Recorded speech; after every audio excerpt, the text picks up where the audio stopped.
Ganyan ako ka-confident na kaya kong gawin itong trabaho rito. At yan, ninakaw nilang yan eh.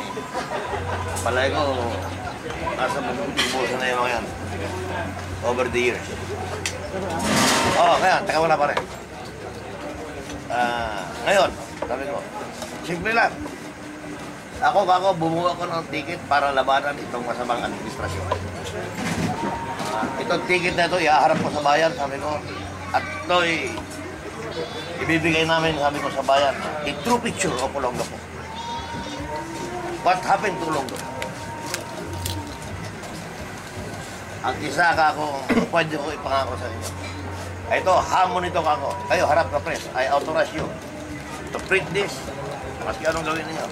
I challenge them to pay the arrears sa ilaw ng Olongapo. Bayaran nila, pakita na sa bayan, pakita na sa atin. Nabayad ito, walang utang pala. Yung mga binayad ng tao, pinayad nila. Kinastos sa tama. Maski nakako, 1 linggo na lang bago mag-eleksyon. I will withdraw as candidate for mayor, including my entire ticket. Sapagkat bayad pala. Ha? Public ko niya. Sabi ko sa plaza yan. Pero pag hindi nyo naman nabayaran, sabi ko, yan 2.5, almost 3 billion ngayon na utang ninyo at ninakaw ninyo sa mga tao. Galing sa tao yan. Tulong na po ako. Huwag na rin kayo. Matas na rin kayo. Pagkat matagal na ninyo, niloloko ang mga tingulong ka po. Umatas na rin kayo. Pagkat ninakaw ninyo. Yan, sapagkat wala naman nakita na nagkastusan na maganda yan. Isa lang issue yun. On just one issue, we go to town. And we finish the campaign. Marami pa akong kan. Nabibigyan ko naman kayo ng pagkakataon magtanong. Kung gusto nyo magtanong, kung hindi, mag-inom na lang tayo. Kung sino, magsusukan na lang tayo. Uwi na tayo. Hindi ko lagi pare. Okay? Okay, sir. I'm ready. Sir, yung Zambales, nagawa nyo ng lahat ng lupa doon. Napetuluhan nyo lahat, di ba? I released during my last term around 7,000, almost 8,000 titles in Zambales. Saksi ka dyan. Almost 7,000. Titles that had been pending in the Register of Deeds for 20, 30 years. Butas-butas na, pilipit-pilipit na. Pina-release ko lahat. Bakit umabot ng 7,000 to 8,000 titles? Number one problem. 7,000 recorded yan. Nirelease ko yung 7,000 titles without cost doon sa mga tao. Walang binayaran sila doon. I paid for the catastral survey. I paid for the back taxes.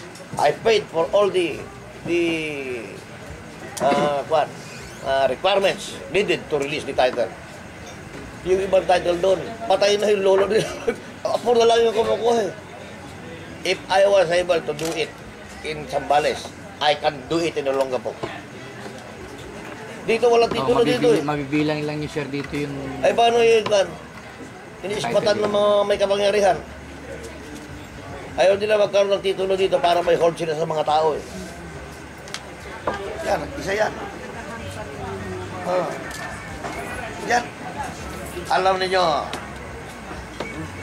panood kayo sa kampanyang ito. Maraming magagalit sa akin na tao rito.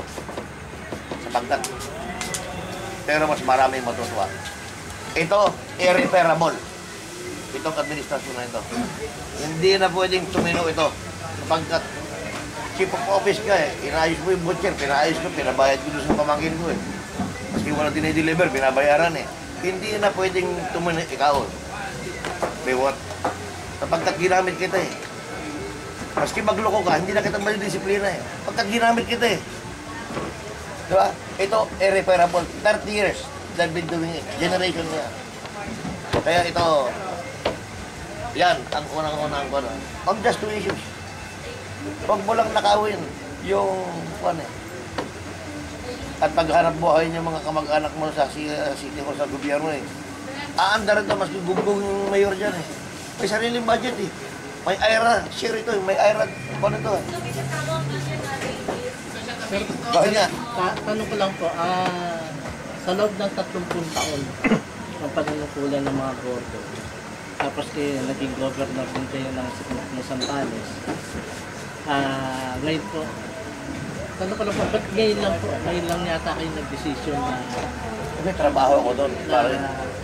May trabaho ako doon. Masama din ang Zambales noong araw. Nung primero mag-take over ako dyan, masama. Mga tulay dyan noong araw, kahoy. Ang daan dyan noong araw, yung malalaking bato. Doon sa Palawig, walang daan, walang connection sa iba. Masama ang kondisyon ng Zambales. I was the one who started the electrification of Zambales. Kinuha ko kay Marcos yan. I was the one who constructed all these new roads dito sa Zambales. From Subic to Santa Cruz, pare, halos walang lubak ka makita dyan.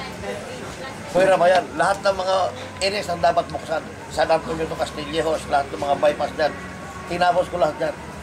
Ngayon, sabi ko, gusto ko naman bumalik sa Olongapo. Because magre-retire sana ako eh. Magre-retire na ako eh.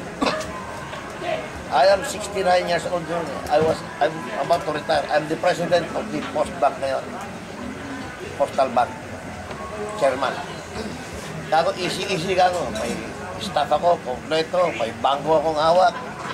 I have now in the bank deposited 1.5 billion. Na naka-earmark yan, 500 million for tricycle drivers, pedicab drivers, and jeepney drivers. Gusto ko nga yan eh, pamigay ko before December eh, pero hindi aabot eh. Naka-release ako dito konti. We need documentations. But gusto kong bumalik sa Olongapo at malaki utang na loob ko sa Olongapo. Ito nag-umpisa ng political career ko Olongapo. I won here by almost more than 8,000 votes when I first ran for governor.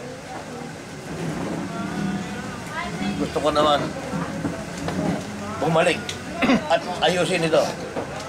Gamitin ninyo akong instrumento para palitan itong administrasyon na ito.